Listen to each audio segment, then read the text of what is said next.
everyone. Mandy Friedman here, licensed professional clinical counselor, clinically certified domestic violence counselor, clinically certified trauma professional level 2, and the creator of SNAP, Survivors of Narcissistic and Abusive Personalities.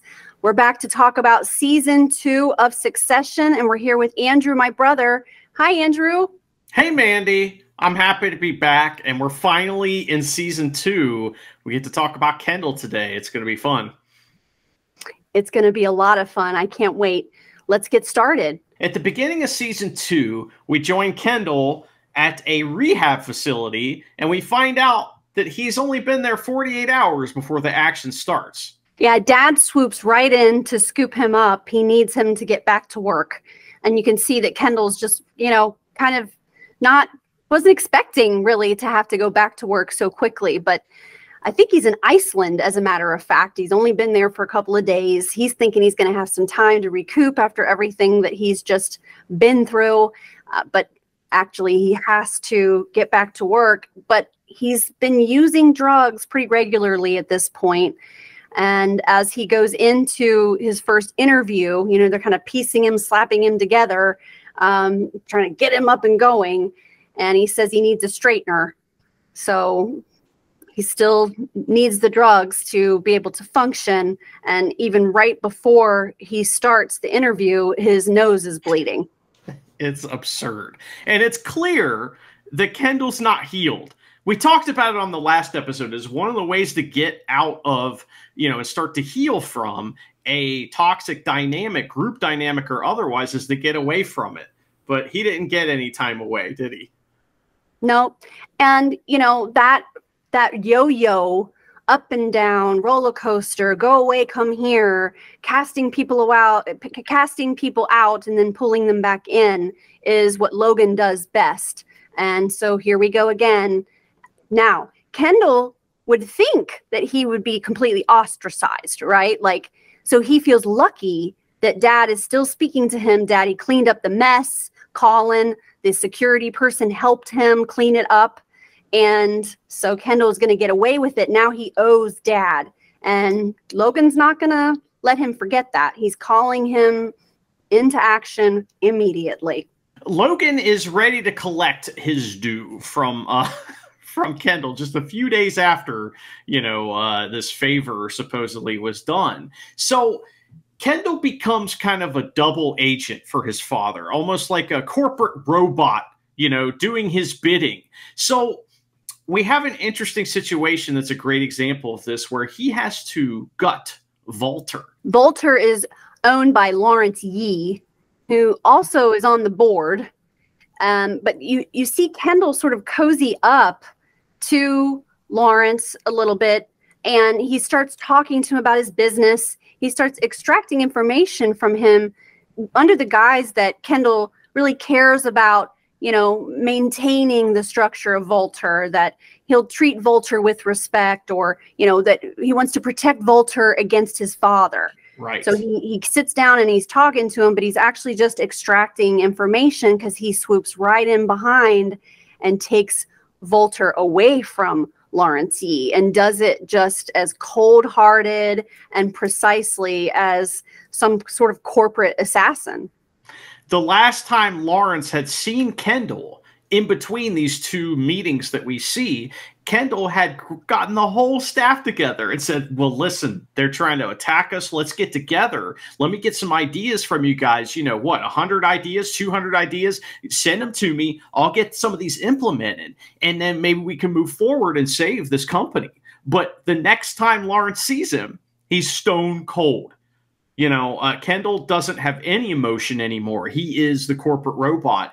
And he tells Lawrence why he did this.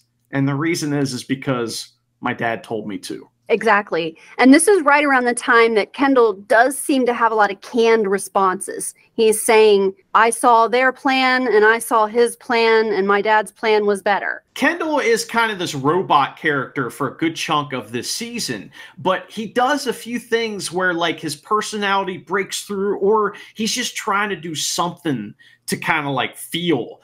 And he steals something, right? Yeah, we noticed that he has a problem, or he's using a coping behavior of petty theft. You know, he's putting candy in his pockets when he goes into a store. It's all little things. And I think one thing he just throws in the trash immediately. He steals it and then throws it in the trash. And this is just a coping behavior. He's trying to take some kind of control back. He's maybe even getting a little bit of a high from it. But it's just bizarre when you're a billionaire and you need to steal a candy bar. That's kind of a little bit strange, but it's clearly not about the candy bar. The family, along with the sharks, go on a business retreat at one point during this season. Logan has some specific instructions for Kendall, and one of them is stay clean. Okay, killer? Tell me all about this method of communication from an abuser. Abusers like to use dog whistle approaches where they're saying something in plain sight. Everyone can hear what they're saying, but they're only speaking to one person. They're using a coded language. So when Logan says killer, anybody else in the room's thinking, oh, that's, you know, that's like calling your son Tiger, go get him, Tiger, you know, and it's like a cute pet name. But Kendall knows what he means when he says killer. And Logan's going to hold that over him using this dog whistle pet name of calling him killer. And that just always reminds Kendall, don't forget, I bailed you out. Don't forget, you're actually nothing without me. Don't forget, I could turn you in anytime for murder. But anyone around would not be hearing the same thing. And that's why we call it a dog whistle. It's interesting, too, because that name killer gets thrown a lot around during this show. Sometimes Logan's like, you're not a killer. Sometimes he's like, okay, killer. And it's just interesting because he didn't kill that kid. You know, and that's something that's so interesting about Kendall's relationship with his father is that Kendall should feel guilt, of course, for what happened, but he didn't kill that kid. In fact, he tried to save him. You know, he was involved in the situation, of course, and maybe he made some poor choices, but death was not on the menu. You know, it wasn't something that his choices were directly going to relate to someone's death. So, you know, Logan mining this situation for as much guilt as possible is something I'm sure we can all relate to in our family dynamics. Yes, guilting is a very effective strategy. When we hold guilt over people, it's a great way to control them. So he's definitely using this as a way to control Kendall. And you're right. Overall, we could say that this was an accident, but there were legal ramifications for what happened. And that's essentially what Logan is saving him from, is the legal aspects of what would have gone down as a result of the accident. And really, he wants to avoid himself being in the news. Logan doesn't want to have this blowback on him. So when he cleans up the mess that Kendall leaves behind, he's not doing it for Kendall. He's doing it for himself. But then he holds it over Kendall as if that he was doing it for him. The stock price is the most important thing, you know, no matter what.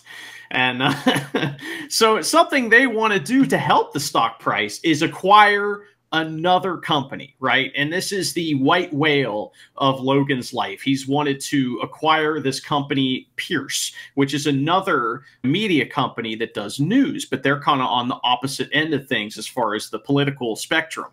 So Kendall and the whole family go to meet the Pierces, and he meets someone very interesting that plays a big role in his life going forward, Naomi. Naomi is Nan Pierce's niece and also spokesperson. You can tell that just like the Logan Roy family, Nan Pierce's family, the family members are also part of the company and part of decision-making, and they're all sort of around when things are happening, and Naomi is there.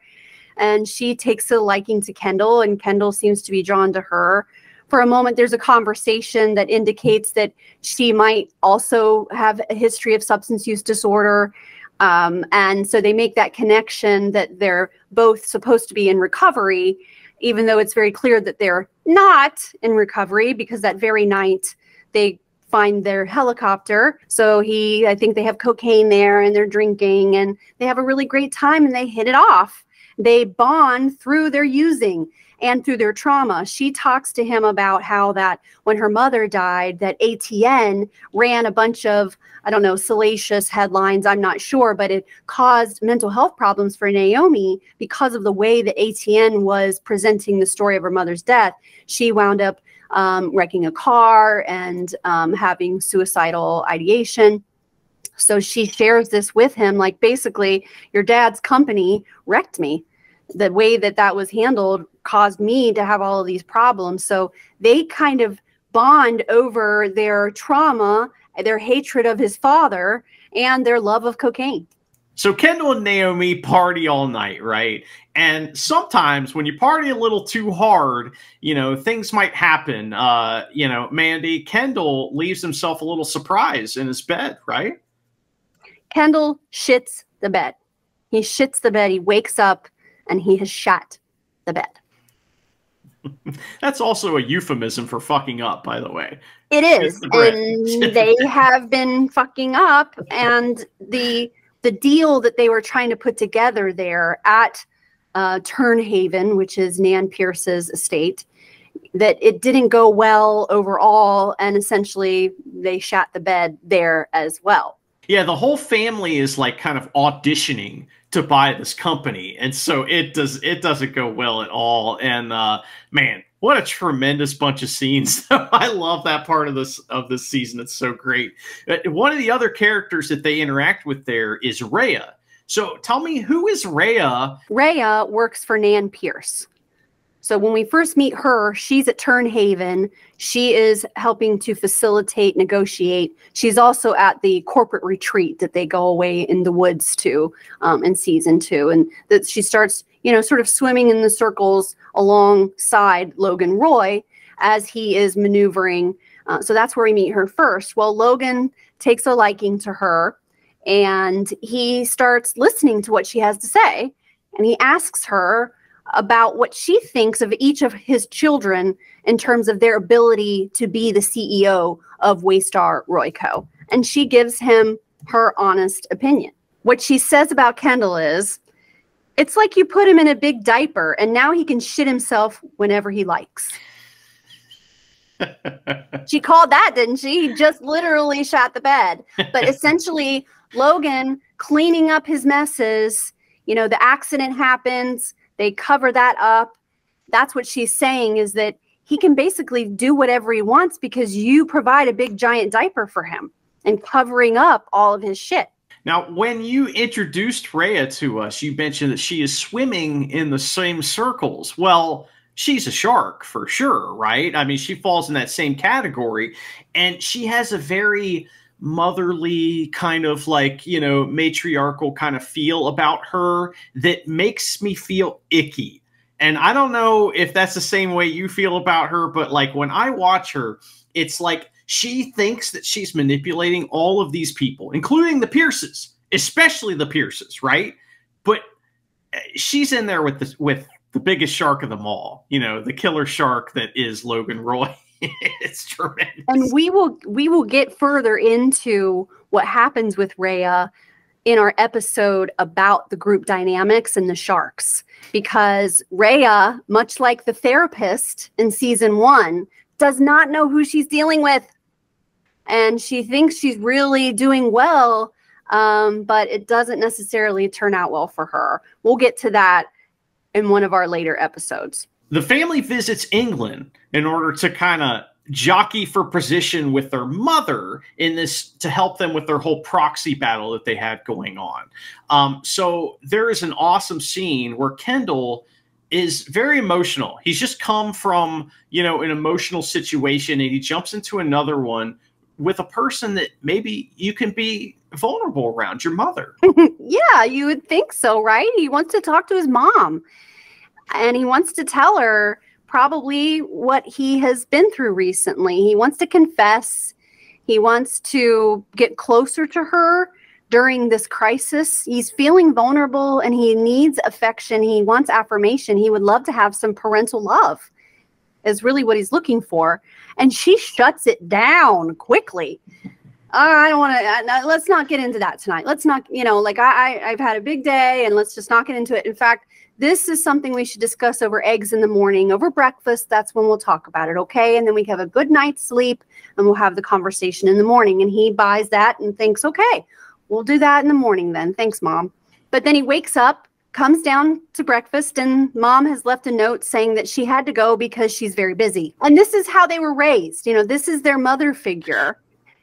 And you said bullying her. I think the only person that can actually bully her is Logan, but she's a tough cookie in herself. She's somebody that gets what she wants, and she knows how to work things. We're going to talk about her in the group dynamics episode and in a bonus episode where we talk about Shiv's wedding. So we'll talk about their mother for sure as being an origin story of a lot of the suffering that we see happening present day. Kendall has several meaningful relationships with women throughout the season. You know, we've talked about Naomi. We've talked about his mother. He also has a significant relationship, as far as from our talking points, with an actor. So Connor and Willa, remember Willa wants to put on her play. She's putting the play on. There's an actor in it, this very beautiful woman. And Kendall sees her and decides that he likes her and is going to pick her up like a toy and play with her for a little while. He love bombs her. They move very quickly. I think that she even stops going to work. At a certain point, Connor is saying to Kendall, yo, that girl needs to go back to work. They need her for the play, for Willa's play. And Kendall's like, oh, well, tough shit. She wants to hang out with me.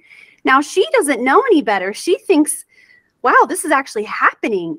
They shack up for the weekend. He's moving really quickly. He's love bombing hard. He really wants her to meet Logan. He's trying to get his dad's attention and impress his dad. But when she meets Logan, she says, awesome. That's awesome. Awesome. And then when she walks away, Logan says to Kendall something like, yeah, she's really awesome. And that's, you know, he really maybe doesn't even have to say anything. You can just see his face that he's like, why'd you bring her along? And what happens? Kendall immediately discards her. Immediately she is discarded. He even has Colin and enlists Colin, the head of security, to try to get her home and, you know, get her situated. But it's over. And it came and went really quickly. But that is a good example of a narcissistic relationship and how it starts. Is very quickly, very fast, and also interrupting your life in a major way, not fitting with your life in a natural way, but interrupting your life. She's walking away from her job to spend time with him, and he has no intention on this being serious. She's not fancy enough, but I don't know, maybe he's just feeling that need of, look at me, daddy, look at me, daddy. And this was one way to get his attention because his dad likes to chase women. I find this to be very similar to the petty theft thing, because it's another way for him to take control. You know, so this relationship with the actor is clearly just about him controlling her and controlling Connor. So, you know, and Connor is like the whipping boy of the family sometimes, where, you know, Kendall's like, well, I can't control dad. I can't control Roman. Definitely can't control Shiv. So let me beat up on Connor a little bit, and that'll make me feel better. The company is in trouble. They have been called in front of the Senate for Senate hearings. And the leader of these Senate hearings is Gil, the guy that Shiv used to work for, that she quit and kind of like trash talked on the way out. But Kendall is amazing at these Senate hearings. Like, oh, how can you explain this? Kendall knows how to come to life when he needs to. We see this at the very beginning of the season when he goes on this roller coaster ride and is still able to pull it together and say the right thing when the camera comes on. Now think about being in a family like this. It is a requirement that you perform. Performance is everything. You have to act right. You have to know your role. You have to act accordingly. And if anything has been taught to these children, it's that you need to act right. And Kendall being sort of like the golden child-ish of the crew, even though he's not really. He's the older boy, even though Connor's the older boy. I mean, it's very confusing. But within their roles, Kendall would be seen as the oldest sibling, and would be tasked to be the more grown-up one, the one who figures things out first. And so maybe his performance, his ability to perform on cue in that way has just been through the course of time, him needing to pull it together over and over again for that glossy photo that we talked about in our last episode. He knows how important the glossy is, and he is actually a very smart man. He probably went to the best schools. He probably had the best of everything and has been around people that are world travelers, people that are educated, people that are accomplished and powerful. So he would have a lot of people around him to model after and to see, like, what does it look like when someone's the smartest person in the room? What's it look like when someone's intimidating, and how do they behave? And then modeling after that. But this shows that he is truly competent. He's capable. He's savvy. But he's really good at turning the tables. He's really good at flipping the script. He knows how to control the narrative. He knows how to manipulate. And that's what he does in this scene with Gil, where Gil is asking him the questions. They're the ones that are being questioned about their crimes. They're the ones on trial, so to speak. And yet somehow, by the use of what we call DARVO, deny, attack, reverse, victim, and offender, Kendall has a way of turning this around and making it seem like that Gil is on a witch hunt coming after them because of his personal vendetta against Logan Roy. Do you think there's any truth to that, though? That's one of the ways that manipulative people are so successful, is that their manipulations are always wrapped around morsels of truth. And that's what baits people into argument and debate, is that there's something in there that is actually true.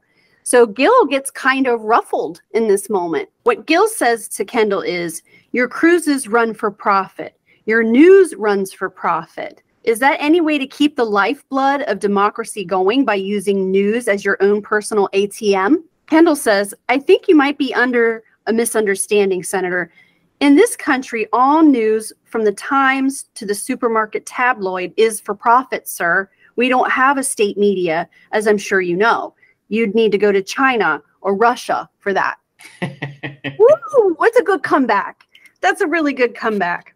He says to the Senator, Gil, I'm very willing to talk to you in this committee through your operations. Let's cut the BS, shall we? Because it seems to me that this investigation is not about proper oversight of the cruise industry codes and standards, or some highly regrettable isolated incidents from nearly 2 decades ago.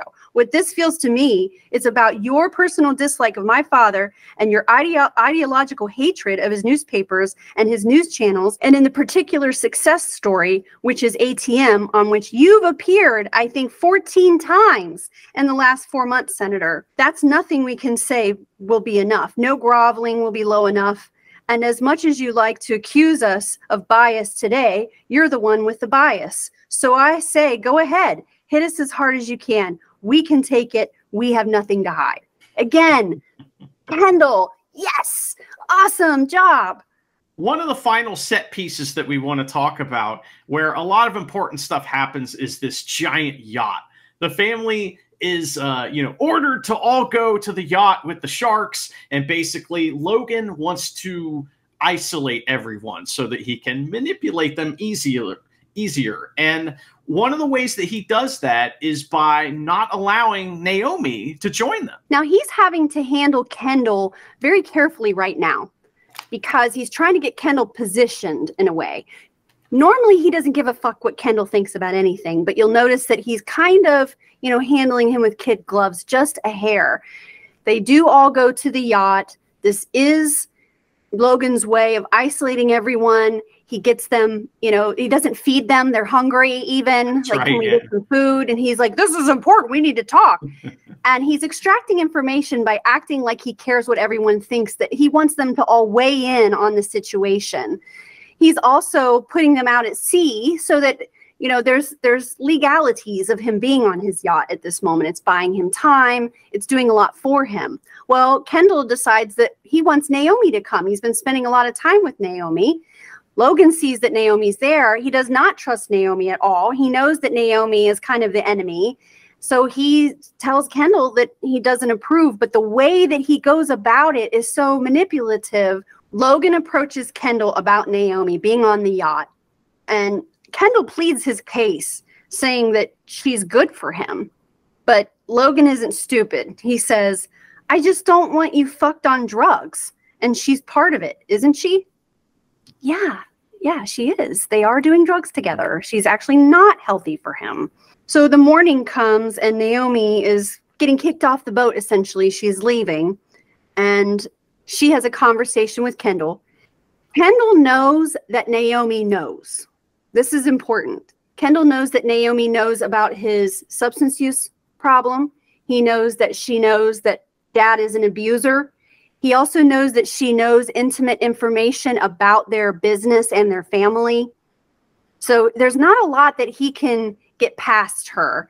And that might be one of the reasons why he thinks that she's good for him, is because in a way she keeps him honest as he's capable of being, because she can kind of see through him.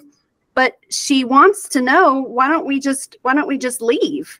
So she knows that Kendall's father is an abuser, and Kendall knows that she knows. And what do we say when people start to call out the abuser? This is what Kendall says. Nay. He calls Naomi Nay for short. Nay, come on. Like, objectively, this is a crisis. I'm sorry, I am. He loves me. He does. He loves me. I think it's just the wrong kind of love expression. Naomi says, yeah, Ken, he loves the broken you. That's what he loves. And again, Kendall can't say anything because he can't deny it. He knows that what she's saying is true. After this whole situation with Naomi is resolved, we have Kendall trying to blow off some steam and maybe try to, rebuild some, synapses and stuff like that. When you're recovering from alcohol and drug abuse, it's very important to keep physical. Kendall is in the gym. He's working out, and his dad has just said, not be wasted, and so here we see that Kendall's working out, and then Logan comes in and seems like that, he's just checking in on him, saying, are we okay? Because he sees that Naomi is leaving. Don't forget, he's handling Kendall with kid gloves right now. He doesn't care what Kendall thinks or what Naomi thinks. He just needs Kendall to act right to get to the point where he's trying to get him to, which is to throw him under the bus for all of the crimes. So he doesn't want him to get squirrely. So he acts like he cares, and he gives him just enough attention, just enough love and concern to make Kendall be submissive. But it's just interesting to me that he wouldn't even give a crap at all about that Kendall's doing something healthy for himself right now. Just like when he was away in Iceland at the spa, he needed that time to get better. And now here he is working out in the gym, and here comes Logan, and he says, are we okay? Well, I see Naomi's leaving. Why is that? And playing dumb, like, well, that's not, I didn't mean to have her sent away. But really, he told Kendall that she wasn't invited. No one asked me. I don't like it. You're just going to get wasted. So he's just doing what daddy says, sends her away. And now daddy's like, why'd you send her away? And this is what it's like to be around narcissistic abusers, is that you think you're pleasing them, and then the next second they're not pleased anymore, or you don't know what they want. You can't ever get it right. But then what does Kendall do? He says, yeah, well, I told her that she was welcome, but, she's on a hair trigger. So he just falls in line with the narrative and acts like that. I don't know why Naomi's leaving. She just must be really touchy. She must be just hypersensitive. And that's why she left. It's not because of you, Dad. We're good. We're good. That's the thing. He was like, are we okay? Like, he's saying, yes, we're okay. She's the weirdo, not us. We're good, Daddy. The next conversation that happens is Logan uses coded communication to tell Kendall that he is going to be the sacrifice that, is thrown up to basically, die on the cross for ATN. This is his punishment. And the whole season, we've seen Kendall, the corporate attack robot. But this is where everything changes, right? Don't forget what we talked about in the last episode from season 1. The pattern is that you send the person away, discard them, and then you reel them back in. But then there's a punishment. Don't forget the punishment that will happen at some point in time. So we've seen Kendall get pushed out, get reeled back in, and he's being lulled right now into this sense of that he is still in his daddy's good graces. He still is daddy's number one. and that even he could still be the CEO, that dad's going to forgive him everything and it's all going to be fine.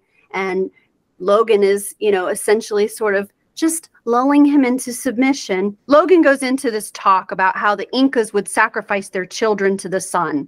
This is a fictional triangulation move. This is when you pull in a third party of some sort and create a story that then manipulates or influences someone else. So an example of that would be if I was going to fictionally triangulate you, Andrew, I would say, you know, I was talking to Mom the other day, and Mom said that she thinks that your cooking is terrible. Then you go and you say to Mom, Andy says you hate my cooking. And she goes, I have never said that. And I would never say that. I love your cooking. You cook great. So that's me making up a story, bringing in a third party to use as an example to influence someone else who's listening. But it's not real. None of it actually happened. Regular old triangulation is where you bring in an actual third party who does have a voice. I could say, will you come over to Mom's with me and we can confront her about how she is pitting us against each other? Like, that's us triangulating. I'm bringing you in. We're going to have a talk, the three of us, or we're going to use that triangulation to communicate with each other or to navigate each other. Or we could come up with a completely fictional scenario. This is what Logan is doing. He's telling his story, and Kendall is picking up on this. He's starting to recognize some things within his dad's communications that indicate that Kendall is going to be the one that gets thrown under the bus for all of the crew's crimes. And this will be the punishment. This is when Kendall asks his father the question. He does. He asks the question, which is, did you ever think that I could do it? Be CEO? He's genuinely real. Right. Was any of it ever real? Exactly. Was any of this ever real? This is the question that survivors ask when they are finally out of it, is, was any of the relationship ever real? Did the person actually really love me? Was that magical time and all the things we did it mean nothing to this person? And that's really what Kendall is asking his father. Was it ever real? Did you ever mean it that I could be CEO? And Logan says, oh, I don't know, maybe. But Kendall wants his father to be honest with him. He really wants to know what his father thinks. He says, you're not a killer. You have to be a killer. But maybe nowadays, I don't know, maybe you don't. I don't know. Now, you mentioned before about killer and how that means different things.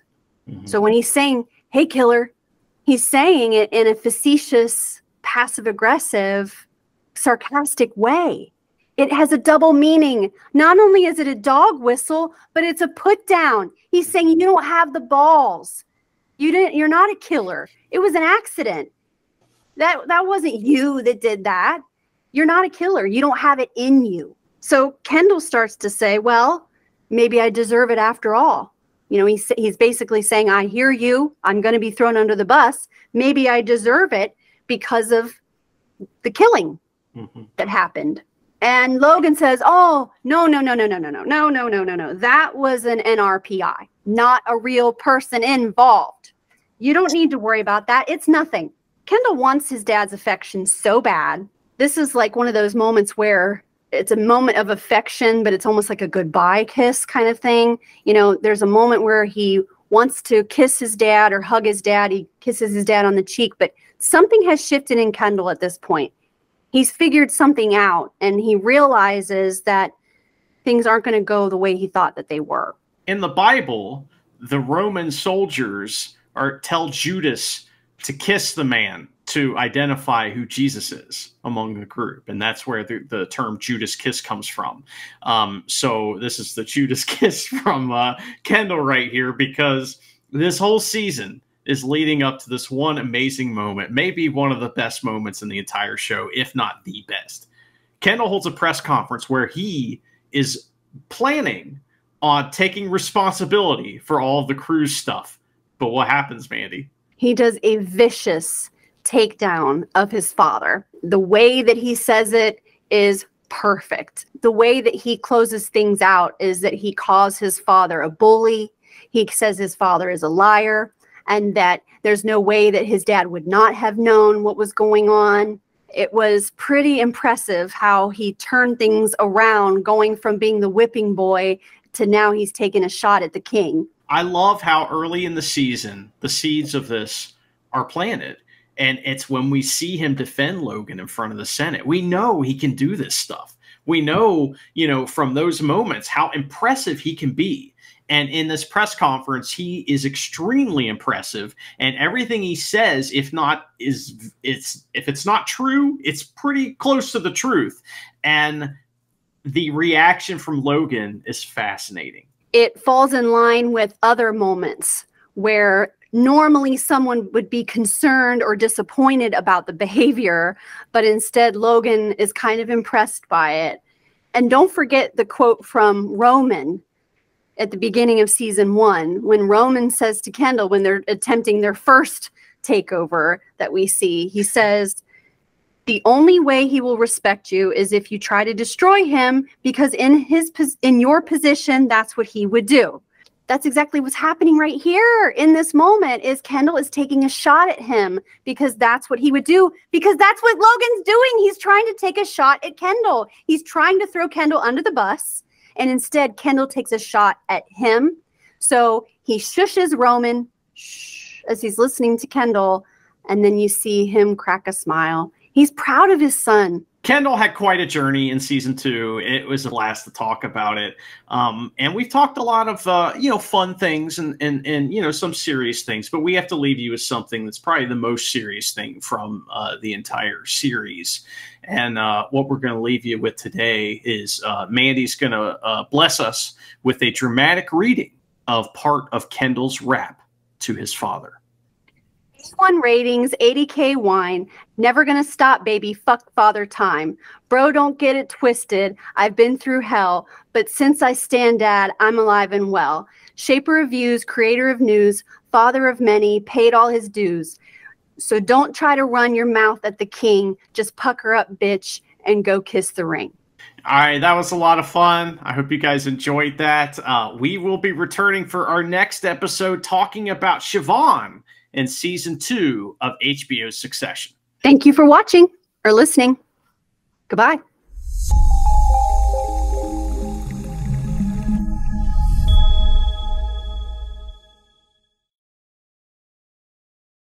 I'm never cooking for her again.